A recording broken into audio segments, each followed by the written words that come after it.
Pada video kali ini saya akan menjelaskan tutorial bagaimana cara membuat NPWP secara online. Nah, supaya nggak lama lagi kita langsung aja ke video tutorialnya. Langkah pertama adalah kita buka di Google Chrome. Kemudian kita ketikkan alamat di http cortec.tjp.pajak.go.id. Setelah beranda Cortec terbuka di sini ada dua pilihan. Yang pertama adalah daftar di sini dan yang kedua, aktivasi akun wajib pajak.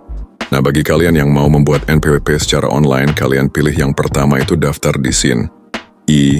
Nah, di tampilan selanjutnya ada persiapan registrasi wajib pajak. Nah, di sini kita harus memilih jenis wajib pajak yang akan kita daftarkan. Sesuai dengan kategori yang paling relevan dengan status perpajakan kita. Nah, di sini ada 4 menu. Yang pertama ada perorangan. Yang kedua instansi pemerintahan, yang ketiga badan, dan yang terakhir ada pemungut PPN PMSI luar negeri. Karena kita mau membuat NPWP pribadi atau perorangan, maka kita pilih di menu perorangan. Setelah kita pilih menu perorangan, kita ada pertanyaan apakah wajib pajak sudah terdaftar dengan nomor induk kependudukan atau NIK. Maka kita pilih ya wajib pajak memiliki NIK. Selanjutnya silakan pilih jenis pendaftaran yang sesuai untuk nomor induk kependudukan NIK Anda. Di sana ada dua pilihan. Yang pertama pendaftaran dengan aktivasi NIK atau aktivasi NIK. Yang kedua hanya registrasi. Nah, maka kita pilih di pendaftaran dengan aktivasi NIK atau aktivasi NIK. Setelah kita memilih aktivasi ini di sini, kita harus menyelesaikan 7 langkah.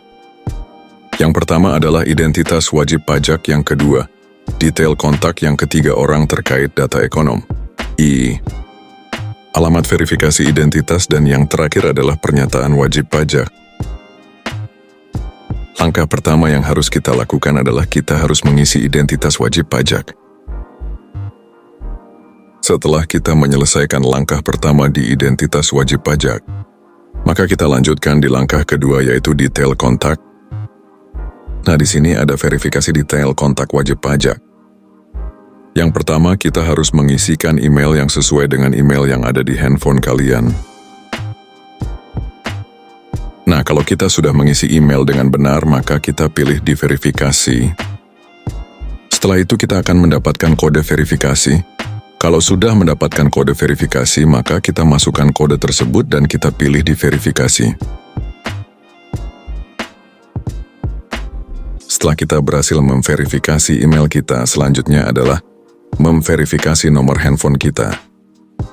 Ketikkan atau kita isi nomor handphone dengan benar, dan sama juga tadi kita akan mendapatkan kode verifikasi.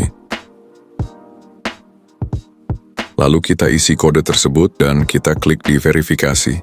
Apabila detail kontak di langkah kuda sudah selesai, maka kita lanjutkan di langkah ketiga yaitu orang terkait. Nah, di sini kita harus tambahkan orang yang mempunyai hubungan istimewa, dan kita klik tambah. Di menu ini kita harus mengisikan orang yang mempunyai hubungan istimewa. Nah, di sini kita bisa pilih jenis orang terkaitnya, kemudian NIK atau NPWP-nya. Dan yang ketiga adalah nama yang tertera di hubungan istimewa tersebut. Setelah kita mengisi data orang yang mempunyai hubungan istimewa, maka kita lanjut dengan memilih simpan. Langkah selanjutnya adalah langkah keempat yaitu data ekonom. Nah, di sini kita harus memasukkan data ekonomi wajib pajak. Yang pertama kita harus memilih metode pembukuan atau pencatatan. Maka kita pilih saja di sana pencatatan. Kemudian mata uang pembukuan tentu saja kita pilih rupiah Indonesia. Nah, di periode pembukuannya kita pilih 1/12 artinya 1/12 bulan.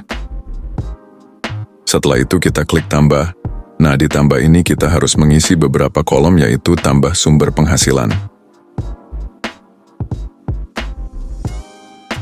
Ada beberapa kolom. Yang pertama sumber penghasilan, kode clue tempat kerja. Dan yang terakhir adalah penghasilan per bulan. Nah, kita isi dulu yang pertama di sumber penghasilan. Di sumber penghasilan kita bisa memilih pekerjaan. sudah kita pilih pekerjaan, lalu kita masukkan di kode clue. Di kode clue ini ada beberapa pilihan. Yang pertama ada prajurit TNI dan anggota Polri, atau pegawai badan usaha milik negara. Nah, karena saya bekerjanya di pegawai swasta, maka saya pilih di kode clue-nya pegawai swasta. Setelah terisi clue-nya, maka kita pilih tempat bekerjanya di mana. Dan yang terakhir adalah penghasilan per bulan, kita pilih dikurang dari 4.500.000. Jika sumber penghasilan sudah terisi semuanya, di samping kanan kode clue, ada kotak keci, L. Nah, kita wajib mencentangnya. Kalau sudah mencentangnya, lalu kita klik simpan. Setelah data ekonomi wajib pajak terisi semua, maka kita lanjutkan dengan klik di lanjut. Di form selanjutnya, kita harus memasukkan detail alamat wajib pajak. Nah, di sini ada beberapa form yang harus kita isi dengan benar ya. Yang pertama, jenis alamat. Di sini jenis alamatnya alamat domisili atau alamat utama. Nah, di sini kita sesuaikan dengan data sesuai dengan yang ada di KTP. Apabila kita tinggal di tempat yang sama, maka kita pilih copy form domisili. Maka alamat yang teratas akan otomatis tercopy di form paling bawah. Apabila data detail alamat wajib pajak sudah terisi dengan benar, maka kita langsung saja klik di verifikasi. Nah, apabila datanya sudah valid, maka kita akan mendapatkan notifikasi sukses data berhasil divalidasi. Nah, di langkah selanjutnya, di langkah ke-6, adalah verifikasi identitas. Nah, untuk mengisi langkah 6 ini, kita harus menyiapkan dulu KTP yang akan kita unggah. Kita siapkan KTP-nya, lalu kita pilih saja tag foto, dan mulai kita ambil foto KTP melalui handphone kita. Kalau sudah selesai, maka kita pilih saja di paling bawah kanan ada pilihan lanjut. Apabila ke-6 langkah sudah selesai, maka kita lanjutkan dengan pernyataan wajib pajak. Nah, di sini kita hanya menyetujui pernyataan wajib pajaknya saja. Maka NPWP akan dikirim melalui email berupa PDF. Teman-teman, sekian video tutorial dari saya. Jangan lupa like, comment, and subscribe.